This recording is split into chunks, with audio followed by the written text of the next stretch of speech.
اهلا بيكم. دي شقة تحت التشطيب، الحمد لله دعواتكم قربنا نخلصها.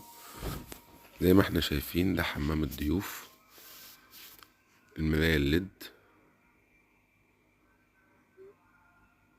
حاولنا بقدر الامكان نوفر المساحة في الحمام ده، فحطينا الحوض الصغير، القعدة المعلقة، شباك والشفاط، ودي ابواب معمولة بحلق PVC مش جاهزة.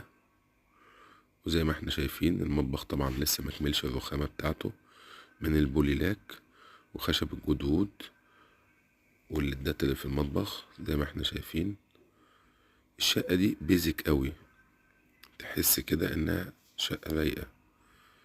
زي ما احنا شايفين الريسبشن، بانوهات الفيوتك، التلت والتلتين، سبوتات، الساوند